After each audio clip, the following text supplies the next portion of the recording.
So we have talked about external reactions and external forces, and we have talked about taking a distributed load and making it a resultant force acting at a distance.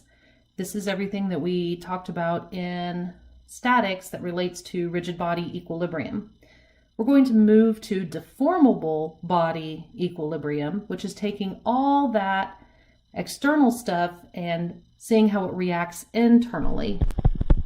So this is the internal stuff.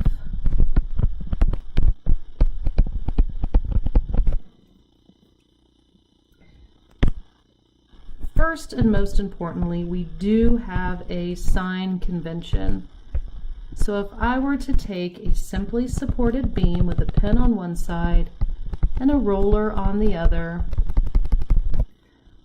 with some sort of load acting on it, I am going to have internal forces that are distributing that load throughout the member to the connectors. Very first one I'm going to talk about is shear. V is for shear. And shear acts parallel to the surface. So you see here that we did a vertical section through my horizontal member, so that means the surface, the plane that my shear is acting on, is that vertical plane into the page. Okay, so it's parallel to that plane. You'll also see that a positive shear is a counterclockwise couple.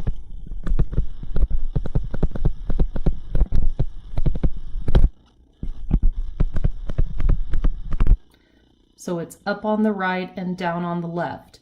This is a moment couple, right? So we have equal magnitudes. They're both V, parallel axes. So they're both acting vertically in this case, and opposite senses. So one is going up and one is going down. Equal and opposite, Newtonian physics.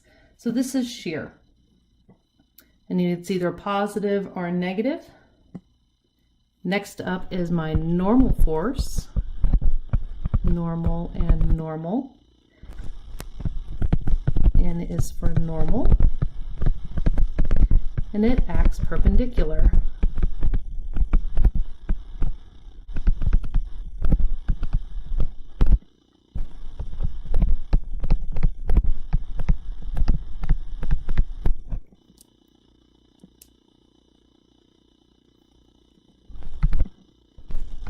Positive normal force is in tension. And this generally coincides with what we talked about with two force members, truss members, cables, all these things we usually say, it's common convention to be positive in tension. Ah, there's a rhyme. Last up is moment. And this is specifically bending moment. So I'm going to have one counterclockwise and one clockwise, same magnitude, opposite senses, parallel lines of action. So M is for moment.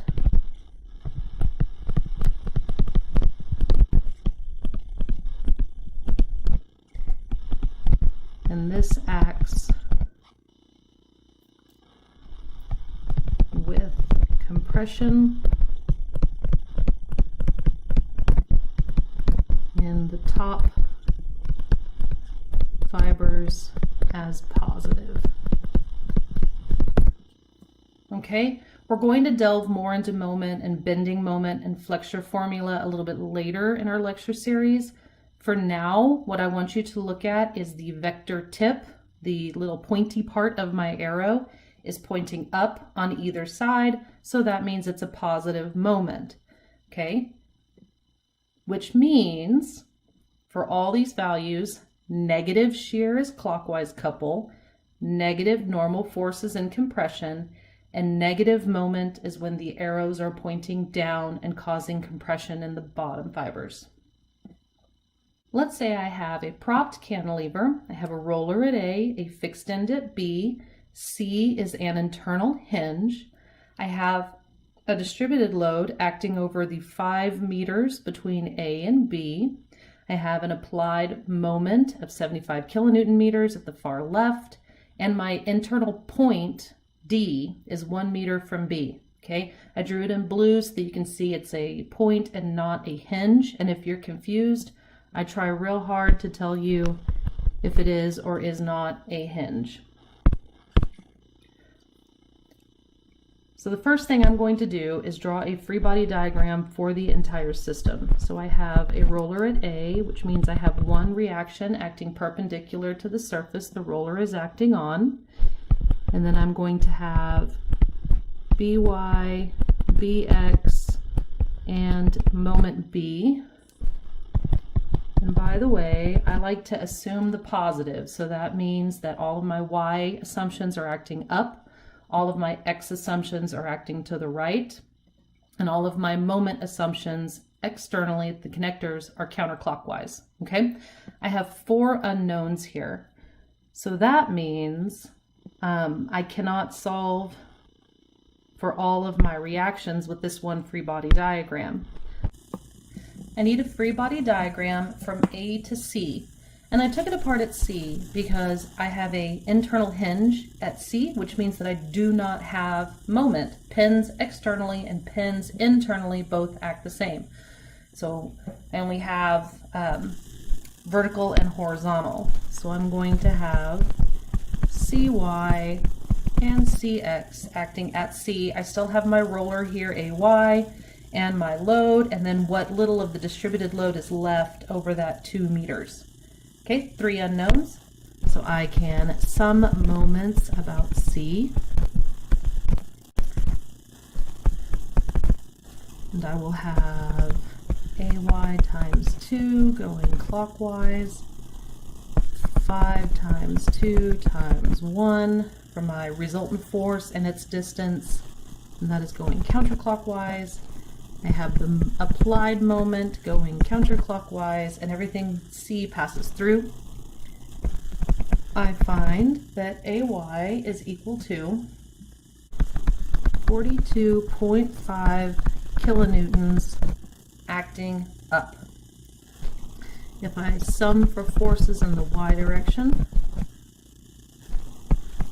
I will have 42.5 kilonewtons minus 5 times 2, my distributed load, plus CY, and we find that CY is equal to 32.5 kilonewtons, and it'll be going down on member AC. Summing forces in the X direction, we find that CX is equal to 0. Taking what I've learned from free body diagram AC, I can now take a free body diagram from C to D and solve for my internal forces at D, which is what I'm looking for. So on member AC, I found that CY was 32.5 kilonewtons down, which means on member CD, it needs to be acting up 32.5 kilonewtons. CX is still 0. Okay, I'm going to draw it in there because it still exists. It's just not carrying load at this time. And then we have our internal forces at D. Positive D is acting down on the right. Normal D is acting in tension. And moment at D has compression in the top fibers. I can now sum forces in the X direction and find that normal D is equal to 0. I can sum for forces in the Y direction, and I will have 32.5 minus 5 times 2 minus shear D, and shear D is going to equal to 22.5, and it is positive, so I'm going to put a positive sign there, in kilonewtons. Very important, ladies and gentlemen, that we put the direction of shear sign convention in this class. So because it is acting in a counterclockwise couple, that positive sign does need to be there for this class. Then last, I'm going to sum moments about D. I'm going to add counterclockwise. So this is going to give me 32.5 times 2. That is going clockwise. I have 5 times 2 times 1 for my distributed load, counterclockwise. And then I have my applied moment at D that is also counterclockwise.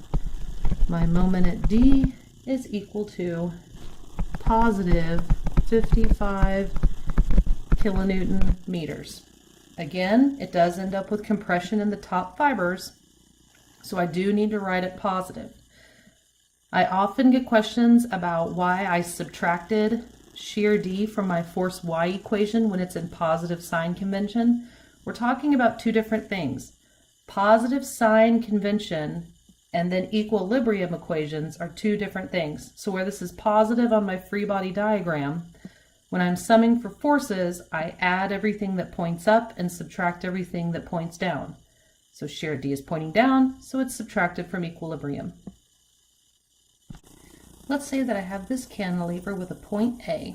Now the unique thing about this problem is I've got a line AA plane drawn at 50 degrees from the horizontal, and I want to find the internal forces at A along that sloped surface. So I'm going to start with my free body diagram. On my free body diagram, I have that sloped surface where I still have shear acting parallel to the surface, so it too is going to be at a slope. I have my normal force acting perpendicular to the surface that is also acting at a slope. And then I have my moment, which really doesn't care about the sloped surface, so it's still compression in the top. All right, I can sum for forces in the x direction, and I am going to have minus normal at A cosine of 40 degrees plus shear at A cosine of 50 degrees plus 80. Some forces in the y. I'll have my normal at A sine of 40 degrees plus my shear at A sine of 50 degrees minus 60. And I have two equations, two unknowns, so I can solve for my simultaneous equations. And I find that my normal at A is equal to a positive 99.9 pounds, which means it is acting in tension. And my shear at A is a negative 5.46 pounds. And shear does not act in tension or compression because it's parallel to the surface, so I'm going to leave the negative sign here. That leaves me one unknown, so I'm going to sum for my moments about A. And I will have the actual moment occurring at A that's going clockwise. I will have the 80 pounds acting at 1 foot, and it is acting counterclockwise. And I will have the 60 pounds at 1.5 feet acting clockwise about A. The shear and normal force at A pass through, so they do not create a moment. And we find that our moment at A is equal to a negative 10 pound-feet, which means it is in fact experiencing compression in the bottom of the member instead of at the top. Again, we leave the sign negative for this solution. Here we have a system that has a load at the far left, a pin at A, and a roller at B. I have a point C that I want to find the internal forces at, and C is just to the right of A.